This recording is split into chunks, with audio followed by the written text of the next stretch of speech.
President-elect, Madam Vice President-elect, thank you so much for this opportunity to serve and to work beside and with this incredibly talented team. You know, the issues I've been taking on in this role are very personal to me, and they have been for as long as I can remember.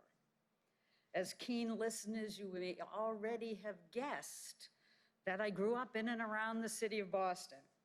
My dad was a teacher in the Boston school system for more than 40 years, and my mom waitressed at local donut shops. You know, looking back, I guess we were a lower middle class family, but we didn't know it. Instead of expensive vacations, my sisters and I did our adventuring in our own backyards, playing in the woods. Oops, I'll take that off. Playing in the woods and around ponds in our hometown. A beach day for my family was a swim in Boston Harbor. And at that point in time, it meant coming out of the water with oil and other things stuck to our skin. So we'd have to dry and clean ourselves all at the same time.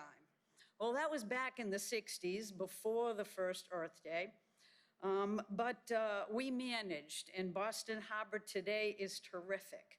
But all I can think of is back when I was in grammar school, and the nuns used to jump up and say, run, close the windows in your classrooms, because when the rubber factory across the street started to spew chemical stenches into the air, it would come wafting into our classroom.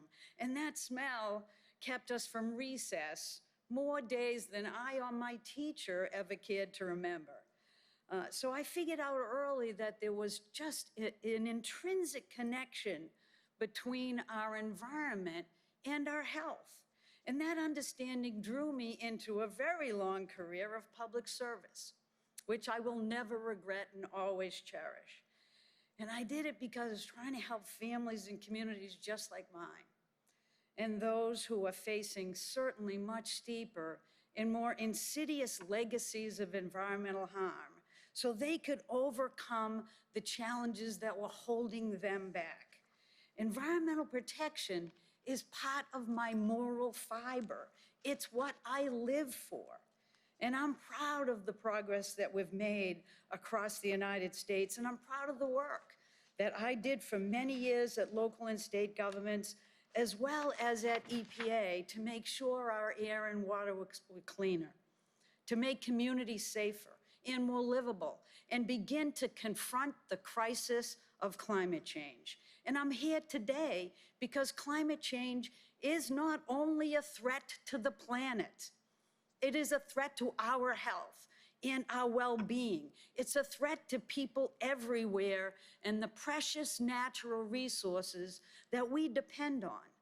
Defeating this threat is the fight of our lifetimes, and our success will require the engagement of every community, every sector in our nation, and every country in the world.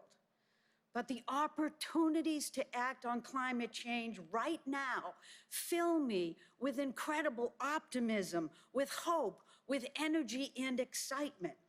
We not only have the responsibility to meet this moment together, we have the capacity to meet this moment together. The President-elect has put together the strongest climate plan ever raised to this level of leadership.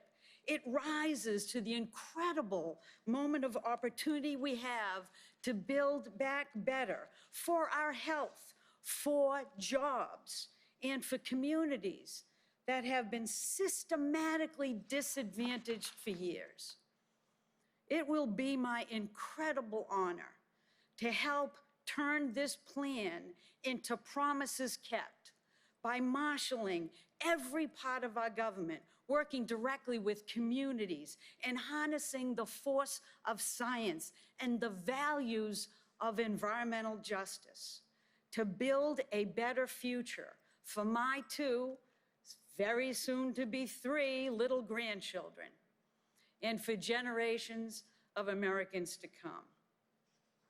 So thank you for this opportunity to help put Americans back to work in innovative, good-paying, clean energy jobs, to improve the health of our communities, and to help clear the path for people in every hometown in America to live brighter, cleaner, and more vibrant lives. Thank you.